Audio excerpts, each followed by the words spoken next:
Vous désirez nommer un administrateur au sein de votre société par action et vous ne savez pas comment procéder?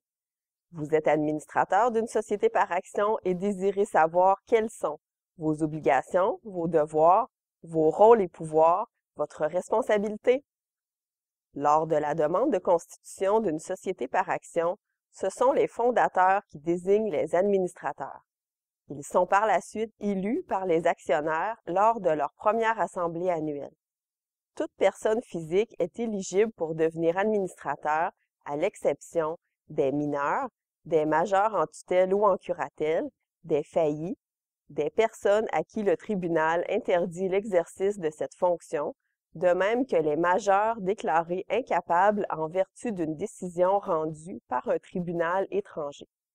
Une personne morale ne peut être administrateur d'une société par action. Les administrateurs élus par les actionnaires forment le conseil d'administration. Le nombre d'administrateurs peut varier en fonction de ce qui est prévu dans les statuts constitutifs ou dans les règlements de la société.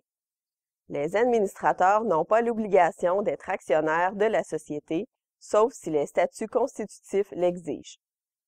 Dès qu'une personne physique n'est plus éligible pour remplir le poste d'administrateur, elle est automatiquement déchue.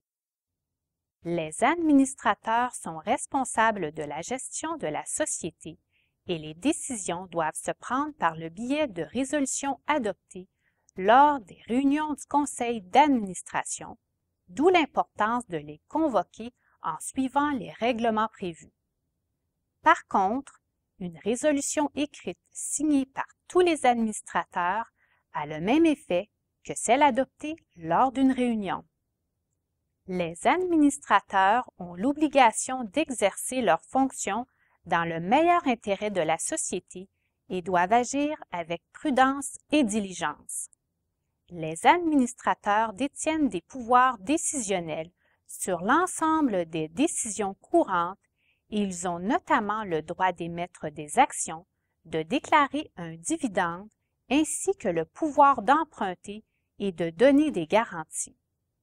Ces pouvoirs peuvent toutefois être limités par les statuts constitutifs, les règlements ou une convention unanime des actionnaires. Les administrateurs peuvent déléguer certains de leurs pouvoirs à des dirigeants ou à des comités.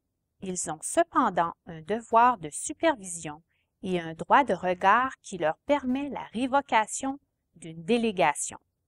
Rappelons que seuls les actes d'administration courante peuvent être délégués.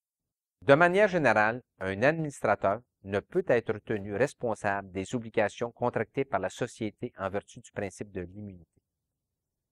La responsabilité des administrateurs peut toutefois être engagée s'ils contreviennent à certaines lois ou règlements, ou simplement suite à un manquement de leurs devoirs et obligations, ou s'il y a preuve d'une faute extracontractuelle.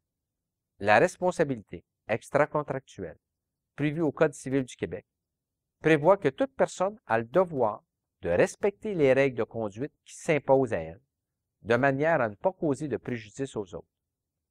Une société devrait donc souscrire une assurance pour couvrir la responsabilité de ses administrateurs. En résumé, un administrateur possède plusieurs pouvoirs, mais il ne faut toutefois pas oublier qu'il incombe aux administrateurs plusieurs devoirs et obligations et responsabilités.